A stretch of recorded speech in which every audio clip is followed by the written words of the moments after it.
And by the way, this may also explain why some of the southern states, which tend to have lower vaccination rates, we're seeing a summer bump in cases and hospitalizations.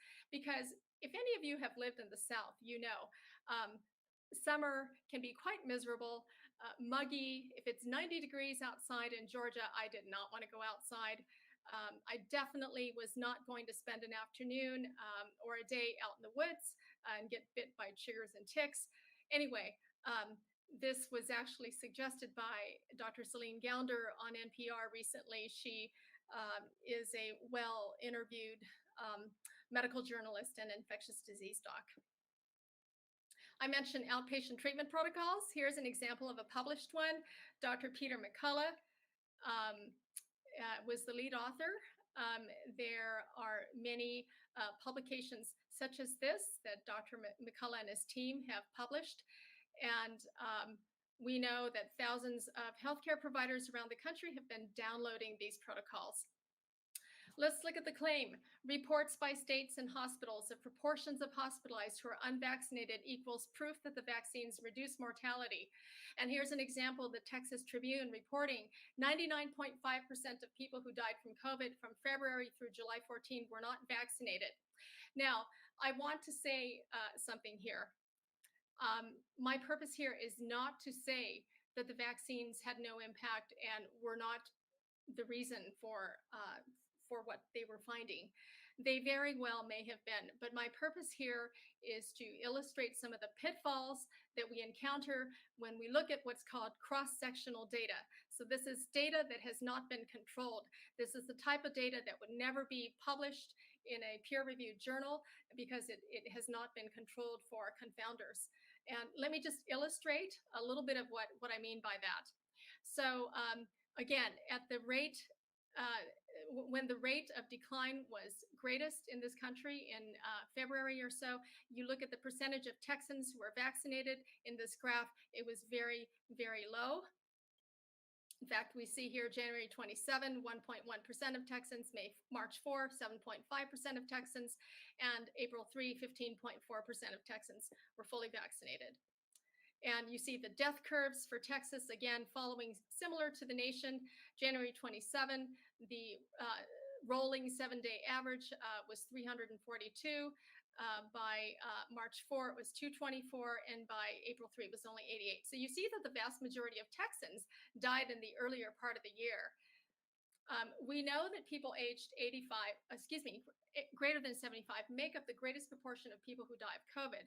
Most of the people that died this year died in January and February, but in January and February, most vaccinated people were healthcare workers. They were younger and in the working population, not the elderly. So I want to talk about this concept of confounding. I have to credit Dr. John Morgan, my major professor in epidemiology at Loma Linda, for this illustration. It's a little silly, but I think it gets the point across. It's been found that people who carry lighters in their breast pocket have a higher risk of getting breast cancer. So we can conclude that carrying a lighter in your breast pocket causes lung cancer. Now, that doesn't make any physiologic or common sense. We all know that that's not true. There's an important confounder here, and that is cigarette smoking. The lighter, of course, is a marker for smoking. In order for something to be a confounder, in this case, the cigarettes, it has to have an association with the exposure of interest, in this case, the lighter, and also have an association with our outcome of interest, in this case, lung cancer. So we look at the previous examples that we just showed you, vaccination status and death from COVID, heavily confounded by age. We continue to get reports like this, and the age issue may not be as important of a point now as it was back in the earlier part of this spring. But I want you to remember that the number of people dying right now of COVID is a teeny tiny fraction of the number that were dying in January and even in the early part of February. So those that are dying now, could it be that there are other factors at play? They are people with serious comorbidities, perhaps, including immune suppression. Would any of these have any relationship to vaccine status? This is a possibility. Could it be that people on immune suppressant medication who have autoimmune disease perhaps are a little bit more vaccine hesitant?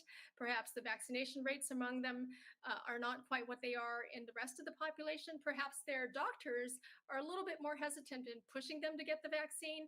These are all possibilities that have not been looked at.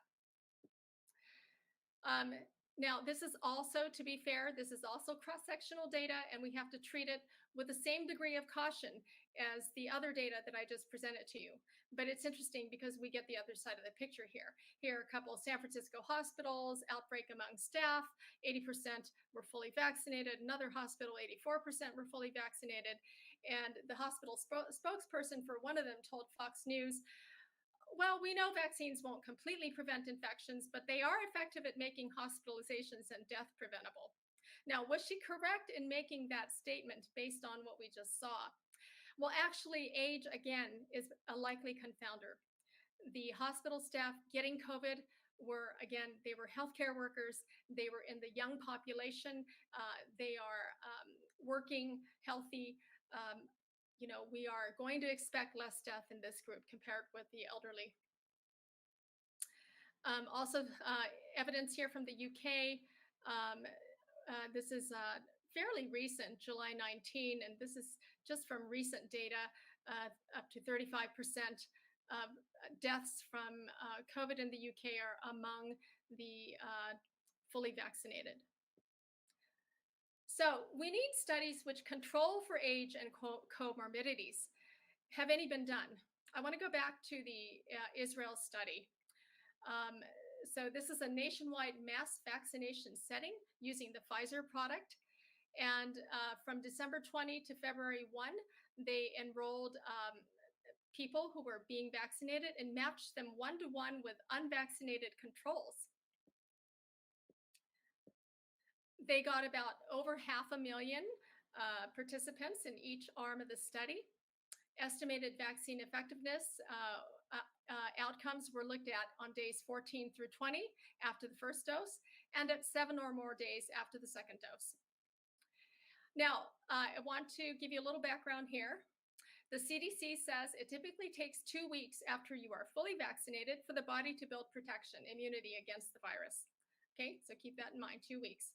So now the CDC said after 2 doses, but to give the benefit of the doubt to the Israeli researchers, we will say, well, let's say we'll give them 14 days after the first dose to allow the vaccine to work. So we'll give them 14 days, vaccine starts to work.